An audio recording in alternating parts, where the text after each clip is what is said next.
Well, it's nice to be with you guys here today. Thank you for coming out and giving up your lunch time to be here today. I appreciate that. As been said, my name's Neil.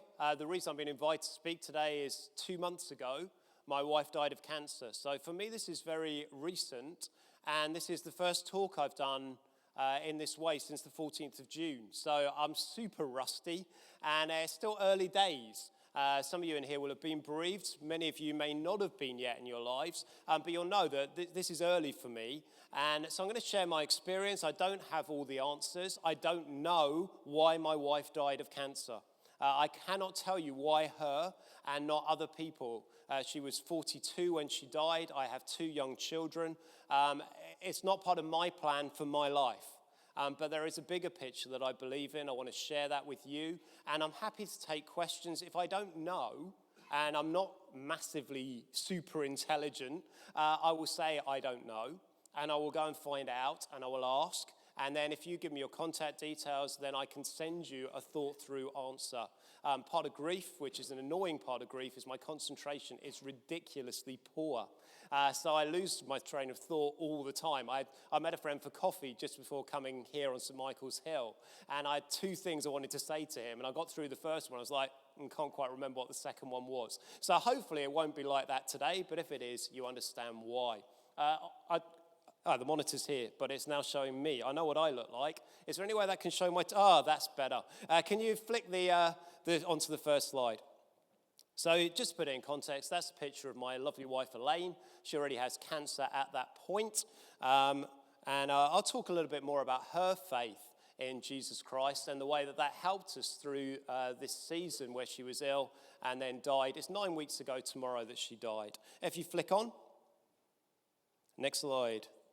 That is me at 18 years old. I'm in one of the Stoke Bishop bars. I've no idea, not because I was hammered. I just can't remember which one it is. We were on a crawl around all of the bars that were in the different student halls. It's week 1. I'm getting to know these guys. Just to encourage you, I can't remember the guy on my right. I don't know which way you're looking at this. I don't know his name. The guy on the left is Morris. The other 3 guys, I'm looking over my shoulder for reasons only known to me. The other 3 guys are still my friends.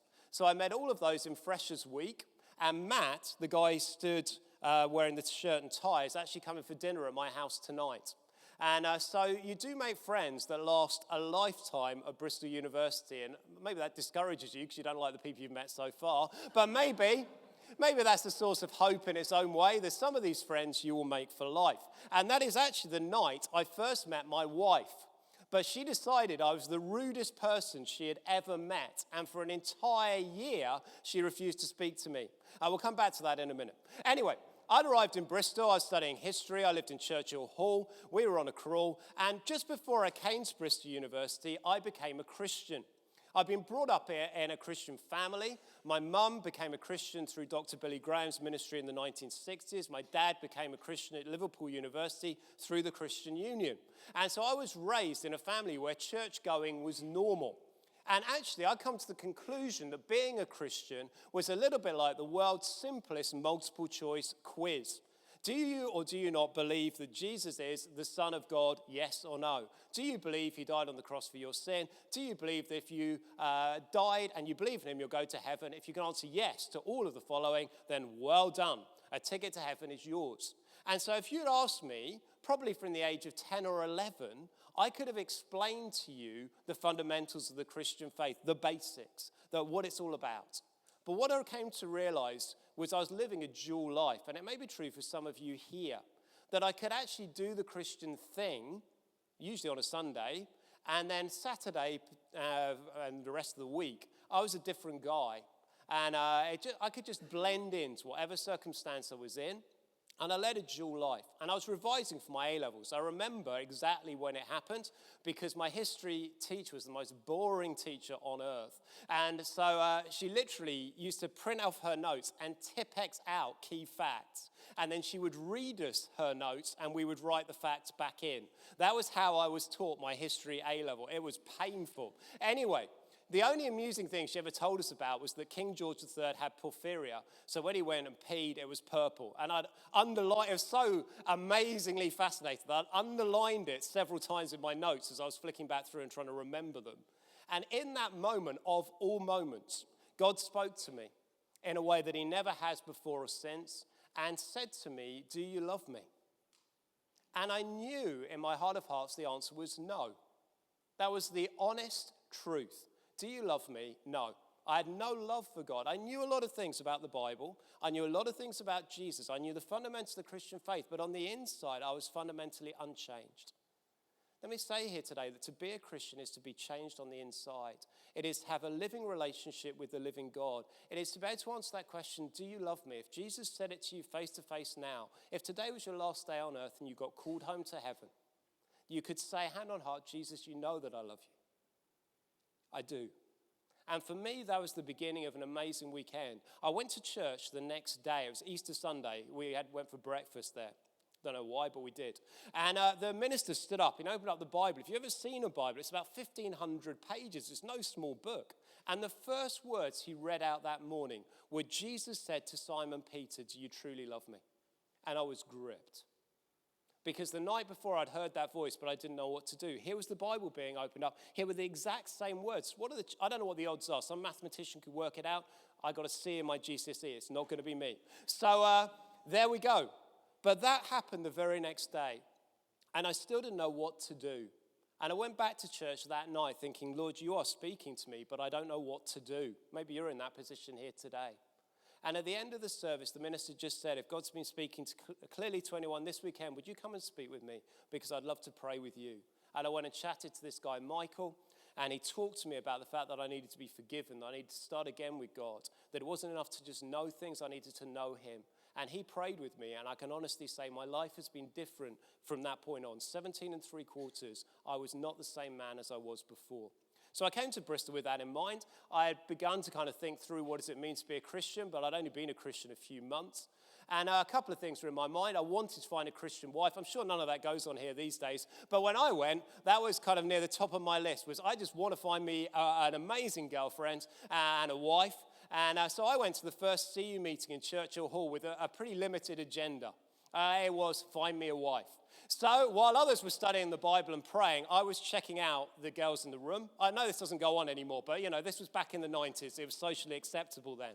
And so I looked around and there were two women I really liked the look of. One of them is not my wife, and Elaine was the other one. And she just looked gorgeous. So I thought, right, I'm going to get to know her and see how that goes. But then that took me to the night which was up on the screen, where it was the bar stance night, as it came known. And I'd gone out to 6 bars with a group of guys I didn't really know, who I was just getting to know. And I knew the Bible said I couldn't get drunk. So I'd stopped fairly early on in this crawl drinking, and they had not. And by the time we got back to Churchill, they were utterly steaming. And I thought, I'm not sure I really want to see what happens next. We were being loud and obnoxious. I mean, again, I know this doesn't happen anymore. But back in the day, students were loud and obnoxious when they drank. Now I know you're a cultured bunch, but we really weren't. So I was like trying to exit the bar stage left when Elaine says she came up to me and tried to talk to me. And I was just like blanked her. I was just going, I've got to get out of here. So she decided she never wanted to speak to me again. However, I wore her down. And a year later, we ended up going out in October. In fact, October the 25th, 1992. I'm quite a romantic, you see, I remember these things. We started going out. I slipped a note under a door expressing my heartfelt feelings for her. That's quite romantic, isn't it? And when I got back from a weekend of my parents, there was a note slipped under my door that just says, love you. And that was it. And it was good. And we got together in 1992, and we've been together ever since. We nearly split a couple of times while we were going out, but we worked it out, we worked it through. We got married, I got a picture of that as well. That's us together, that's the oldest picture of us there. That's us at 23, got married in Bristol on Gloucester Road, and it was one of the happiest days of my life. I loved it. We had real good fun, and we then settled into married life. Elaine, my wife, was a medic here. We got married in between her finals and her starting her house job. She had 2 weeks, and we used those to get married. So that was good. She had a stellar career. I went and was a teacher. Did I teach any of you? No hands up. I've been here before and I've had past pupils in the room. Not anymore. Anyway, I did that for a bit, and then I went bivocational and worked for a church. And we had a family with 2 sons, Isaac and Oscar. And the next picture shows them as they are. There's my family as was. That is December 2013. And we had just found out earlier that day, that Elaine had cancer. She had been super fit. She was swimming several miles a week. She ran half marathons. She was a little bit tired. And we just thought it's because of our vast old age. I mean, we're like ancient. We're in our 40s. Of course we're feeling tired. And that was her only symptom. And we went out for lunch with friends one Sunday. I came back early because I was speaking at church that night to do some final prep. And when she walked through the door, she was bent over double. She couldn't stand straight. And I said to her, "What's wrong with you?" She said, "I've got chronic abdominal pain." And she said, "Typical doctor, I'll take some paracetamol and try and sleep it off." So that's what she did, and she woke up the next morning still feeling terrible, but her mum had been admitted to hospital, so she took stronger painkillers and drove down to Exeter with what turned out to be appendicitis, which if any of you have had, you will know is one of the most painful conditions there is. Elaine was supposed to stay down there all week, but drove back on Tuesday and was unable then to use her legs properly. And I realized she was in deep trouble then. But again, being a doctor, she didn't admit herself to hospital. She stayed at home overnight. And on Wednesday, we went to the GP. And the GP caught me at the door and said, "Your wife is in denial. She is in more pain than most people I've met in my entire medical career, and she needs to get to hospital now." So I took Elaine in, and she was misdiagnosed with just appendicitis. She had cancer, and the pain was the cancer spreading throughout her abdomen.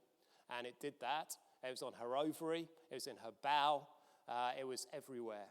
And I then had that horrible time where I had to sit down with the doctor, and they said those words no one ever wants to hear, which is, "I'm really sorry."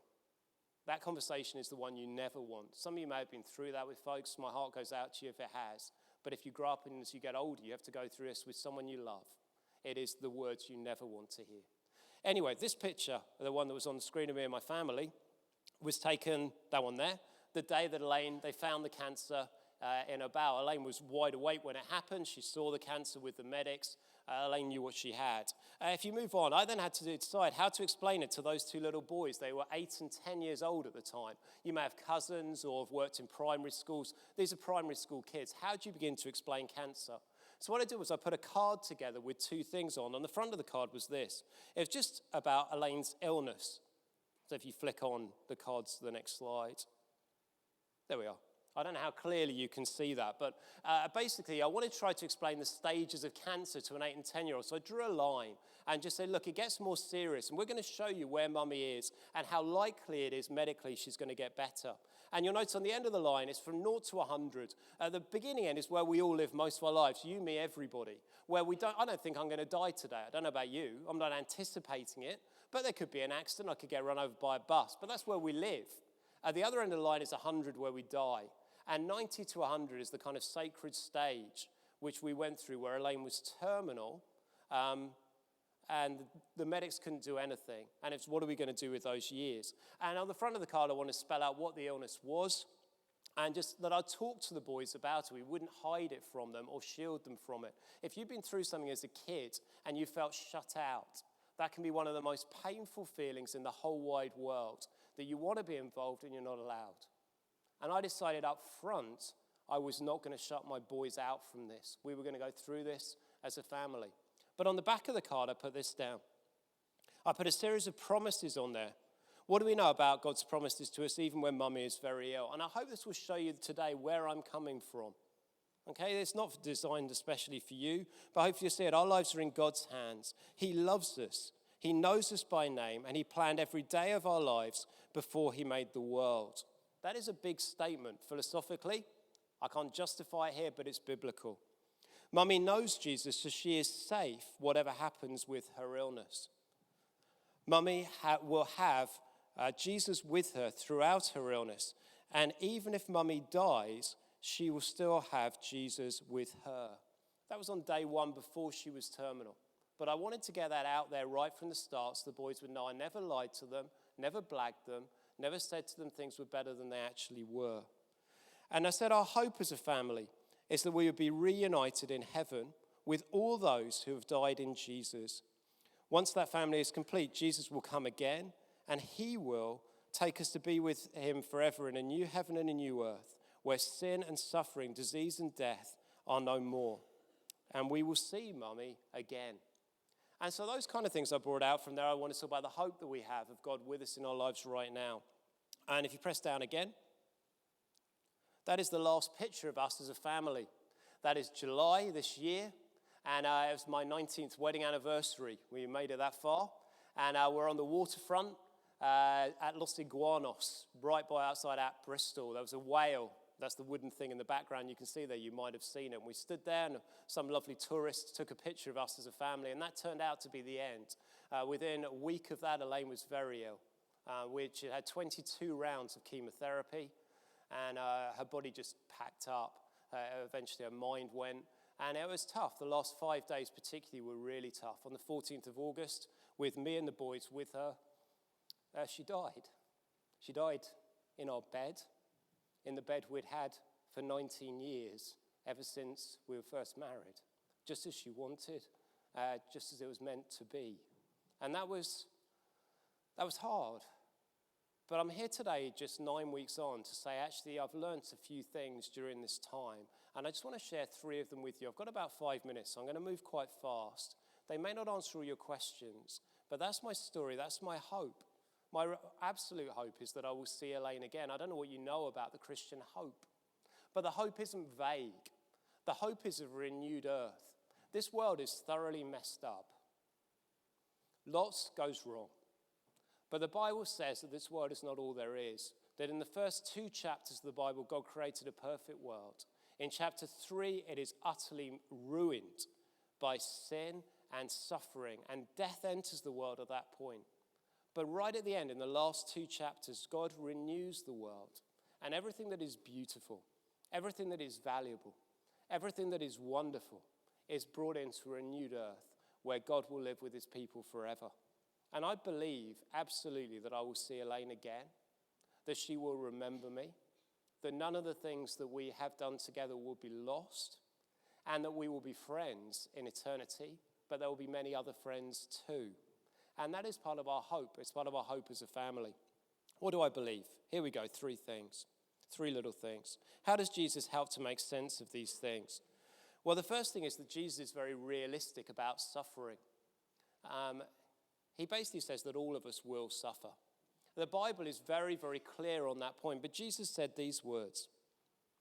He said, if it moves on again, in this world you will have trouble. He said that to those who follow him. If you're here today and you wonder, as a Christian, will you suffer? Yeah, the answer is yes, you will. Living in a broken world, we can't avoid it. You may avoid it for many years. You may go through to older life and it not hit you. But it may be for some of you, you're going through it right now. If it is, please don't let that shake your faith. Jesus Christ suffered terribly throughout his life. I don't know if you've read any of the gospel accounts, but you'll know that Jesus lived a life that was involved suffering from the first day he was born to the day that he died on the cross. He was a man of sorrows and familiar with suffering. He knew what it was. And that is actually a comfort. It's an amazing thing to think that actually Jesus knows. He's walked on this world and he's suffered in ways that we can't begin to imagine. And when you go through the hardest of times, that is a comfort. It is good to be able to talk to someone who knows what it feels like, who has been there. And Jesus is that to me. Second thing, not all of us react to suffering in the same way. Jesus said so. There are different reactions. One of his more famous stories is this little one here. Let me read it to you. It says, therefore, everyone who hears these words of mine and puts them into practice is like a wise man who built his house on the rock. The rain came down, the streams rose, and the winds blew and beat against that house, yet it did not fall because it had its foundation on the rock. But everyone who hears these words of mine doesn't put them into practice is like a foolish man who built his house on the sands. The rain came down and the streams rose and the winds blew and beat against that house and it fell with a great crash. The truth is, suffering exposes our hearts. When you go through the worst of times, it shows what you're building your life on. So if my ultimate hope was in Elaine was the person I love most in all of the world. Out of shadow of a doubt, my best friend, my soul mate. But if I was building my life on her, I wouldn't be here now, because I'd have nothing to share with you except despair. But I hope when you look at me, you don't see a man who's in despair. And if you met my children, the remarkable thing for me as a dad has been to see they are not in despair. We all love the woman we love the most. They did too. But they're going to school. They're getting on with life. Yeah, we cry sometimes, but there's far more joy than tears. Why? Because we're building our house on a rock, on something that is so firm that even when the worst storm that I can imagine has hit my family, I find that I'm still standing on the rock, that his words are still true, that the promises that he makes still stand firm, that nothing can shake my confidence that my God is with me, that he cares, that he loves me and my boys, that Elaine is safely home with him, that we will see her again one day. That's rock. You know, I saw it up close and personal for the first time when I was in my mid-30s, and my brother's wife also died of cancer. It sounds like a strange thing's happened in a family twice, doesn't it? But it did. She had breast cancer after 18 months. She died. And I was stood with him on the night she died. And she had the first of 3 fits that eventually killed her. And it was incredibly frightening. I'm not medical at all. And the crash team turned up, and it was just like being in an episode of kind of Holby City. And I'm there with my brother, who's bigger than me, and I've got my arm around him, and he's got his arm around me, and we're trying to hold each other up. And he's watching again his wife suddenly going. I had months to get ready. He had no time at all. She was really well, and then she died. And his first words to me I will never forget. They were, "She's going home, isn't she?" She's going home. Do you see? There is a rock that you can build your life on.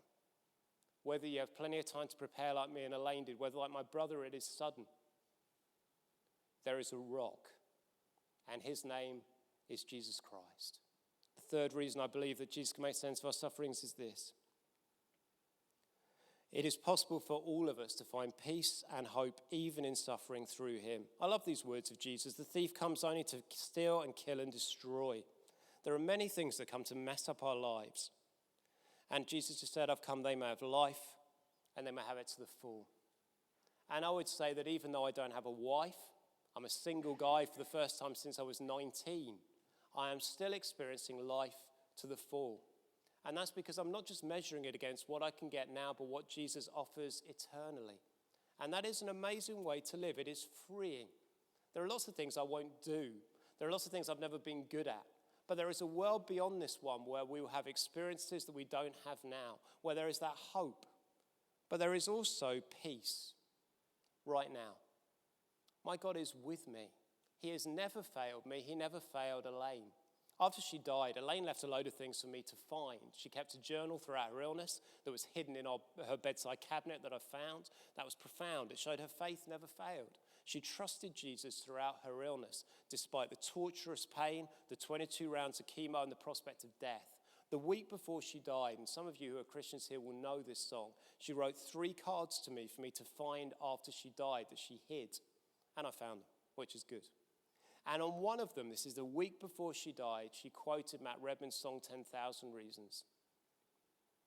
And on that day, when my strength is failing, the end draws near, and my time has come, still my soul will sing your praise unending.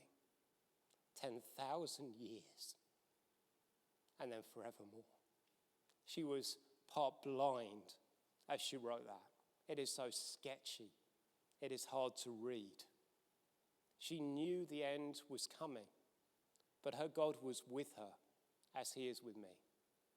Can I just finish by saying to you, if you're going through the mill right now, some people in here have already said we've got relatives who are terminal. I would love to pray with you. I do believe in a God who heals. We've seen amazing miracles, just not in Elaine's life during these last 2 years. I've been in the BRI with folks and seen them move from intensive care to a normal ward to full health during this period. It has not diminished my confidence in a God of miracles. But I want to say there is a greater miracle still. It is the miracle of God's presence with you every day, and a hope that will not fail you, no matter how tough life gets.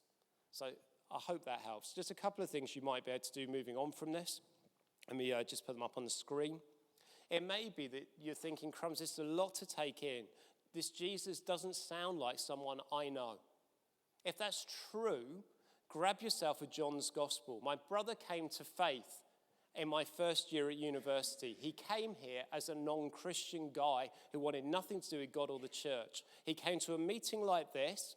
He then came to a CU prayer meeting where the guys were just praying, and I was nervous. My brother was really kind of kick off, and I thought he might interrupt and say, "What are you idiots doing?"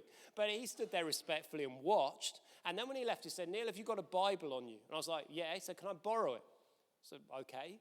And on the train between London and Bristol, he read John's Gospel, and he gave his life to Jesus Christ. It may be for you here today, that is the next step. It may be you're the kind of person who thinks, actually, I like to talk about things. I really want to talk this through. Why not sign up for an Alpha course? Why not sign up for Christianity Explored? If this is so good, if this is real, what has happened to me today, it's not just a subjective thing. It's a universal thing that Jesus can help anyone and he can help you. Surely this is too important just to say, well, I'll think about that when I'm much older. I'll think about that some other time. Surely now is the time to say, I'm going to think about these things. I'm going to work it out for myself. Can this really be true? Is Jesus really everything he claimed to be? Can I give my mind and my heart and my life to this guy? And the Alpha course or Christianity Explored will both, I've taught both, will both help you to do that. And lastly, if you really want to engage with God and suffering, 3 short books are up on the screen. Any of those will help you. If that's really the stumbling block for you, if that's where you say, actually, if there is a God who's all-loving, all-powerful, all-knowing, these things shouldn't be happening in this world, then any of those books will help you to begin to make sense of that. It is a complex issue. My time's up, but I'd love to help you. And if you do want to speak to me afterwards, I'm in no great rush, so I'll be here for at least half an hour. And if it would help to talk to me more, if you've got something that's burning you don't want to put up on a screen, that you don't want to talk about with anyone, that's fine. I'm more than happy to stop and chat.